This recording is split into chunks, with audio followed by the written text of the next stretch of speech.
Halo, kembali lagi di channel Berdu ID. Di video ini kami akan menunjukkan cara membuat floating button di website kamu. Floating button adalah tombol dalam halaman website yang terus mengambang dan menempel di bagian bawah halaman meskipun halaman sedang di-scroll. Fungsinya mengarahkan pengunjung untuk melakukan kegiatan tertentu seperti check out barang atau menghubungi admin. Floating button ini bisa disetel berbeda untuk masing-masing tampilan desktop dan juga mobile. Sebelum mulai, jangan lupa subscribe dulu ke channel Berdu untuk informasi tutorial lainnya, klik tombol like di bawah, dan juga nyalakan lonceng notifikasinya. Dari dashboard admin website kamu di Berdu, kita ke tampilan. Kamu bisa pilih mau menambahkan floating button ini di halaman tambahan atau halaman utama. Di sini saya contohkan di halaman tambahan. Lalu saya sudah siapkan juga halaman yang ingin saya berikan floating button. Anggap kita mau buat floating button di halaman detail produk. Klik salah satu produk. Nah, kita akan buat floating button di sini. Perlu diketahui, Berdu menyediakan beberapa mode pratinjau untuk mempermudah kamu mengedit tampilan website kamu, mulai dari pratinjau desktop, tablet, dan mobile. Sekarang kita tambah seksi baru, cari seksi floating button. Akan muncul dua tombol default di sini. Nah, bentuk floating button seperti ini. Jadi tombol ini akan tetap menempel di bawah halaman meskipun halaman sedang di-scroll. Sebelum kita atur desain floating buttonnya, karena sekarang kita mau fokus pada tampilan mobile, maka kita ubah dulu pratinjaunya ke tampilan mobile, yaitu yang ini.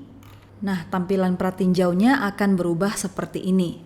Ukuran layar mobilenya juga masih bisa diganti ya kalau mau. Oke, sekarang kita bahas dulu dari desain. Di sini kamu bisa pilih template desain yang sudah disediakan oleh Berdu, mulai dari basic, mini, dan font tabs. Kalau dirasa sudah cocok, klik selesai. Selanjutnya di sini ada pilihan perlihatkan untuk. Ini untuk mengatur floating button kamu mau diperlihatkan di perangkat mana saja. Mau di desktop dan mobile, atau di desktop saja, atau di mobile saja.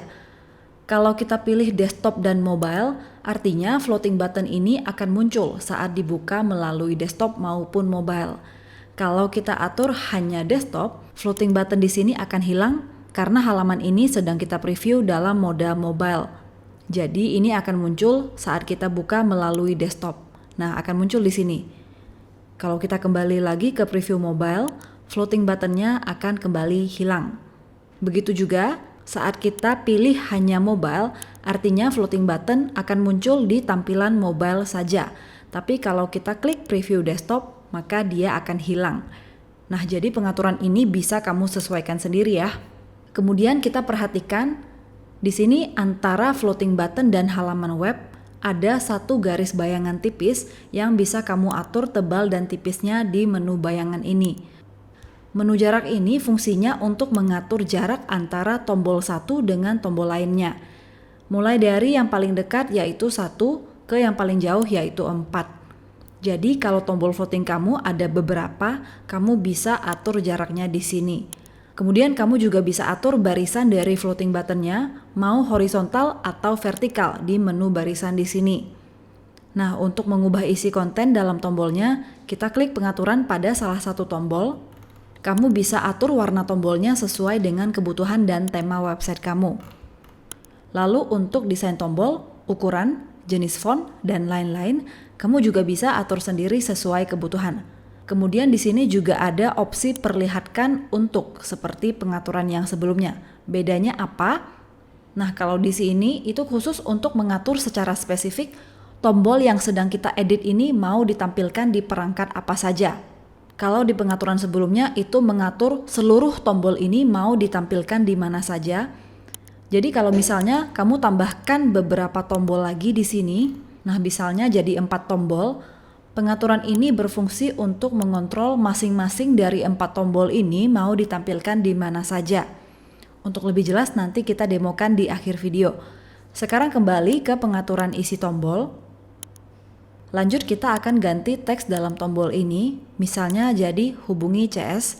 Lalu kamu juga bisa menambahkan icon dalam tombol dengan cara klik upload kalau kamu sudah menyiapkan icon sendiri, atau klik cari kalau kamu mau mengambil icon dari library yang sudah disediakan. Misalnya yang ini, klik selesai. Langkah selanjutnya adalah mengatur target dari tombol ini. Misalnya saya pilih WhatsApp, lalu masukkan nomor WhatsApp toko kamu. Kalau sudah selesai, sekarang bagaimana caranya supaya pengunjung website bisa check out dari floating button ini? Kita praktekkan di tombol Please Click Me ini. Caranya sama, klik setting lalu sesuaikan isi tombolnya. Misalnya saya ubah teksnya jadi check out. Saya tambahkan icon keranjang. Nah, supaya pengunjung bisa check out melalui floating button ini, kita perlu atur targetnya. Pilih lakukan tindakan, pilih check out. Perlu diingat, kalau pilihan lakukan tindakan ini hanya ada di halaman detail produk saja. Untuk floating button di halaman lain tidak ada pilihan tindakan check out. Sekarang klik selesai, selesai simpan. Lihat halaman. Nah, dengan begini, ketika pengunjung klik tombol check out, maka dia akan diarahkan ke halaman check out.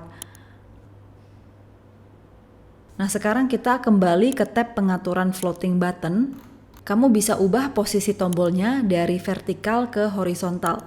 Tombol yang tadi posisinya atas bawah sekarang jadi kanan kiri.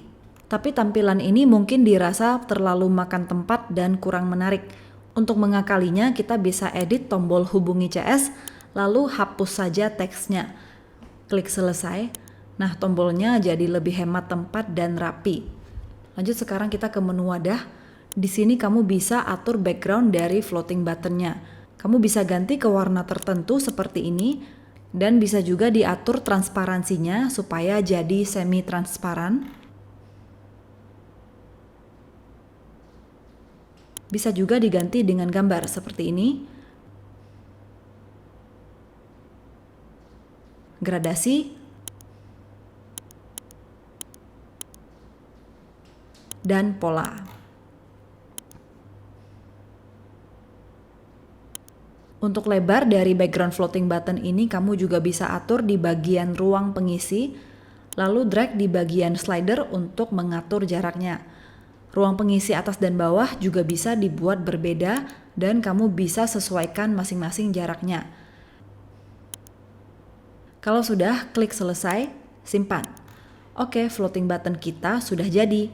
Sekarang kita akan demokan pengaturan perlihatkan untuk di masing-masing tombol. Sebagai contoh, di sini saya sudah buat 5 floating button dengan desain seperti ini di preview desktop. Tapi tampilannya mungkin kesannya memakan tempat dan kurang estetik. Jadi kita ubah dulu desainnya ke font tabs. Nah, jadi lebih simpel ya. Jadi sekarang kalau kita ubah previewnya ke tampilan mobile, nah yang terjadi adalah tombol floating buttonnya tersisa hanya 3 tombol saja. Kenapa bisa seperti ini?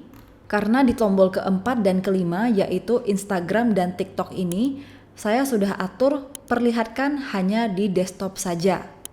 Jadi meskipun pengaturan di sini adalah perlihatkan untuk desktop dan mobile, kamu masih bisa atur di masing-masing tombolnya secara spesifik. Tombol mana yang mau ditampilkan di desktop saja dan tombol mana yang mau ditampilkan di mobile saja. Jadi kamu bisa lebih leluasa mengkustomisasi tombol-tombol ini. Misalnya kamu mau semua tombol ini muncul di desktop, tapi pada saat di preview di mobile, kamu cuma mau tombol checkout-nya saja yang kelihatan. Jadi kamu bisa atur di tombol WhatsApp dan Facebook, perlihatkannya hanya di desktop.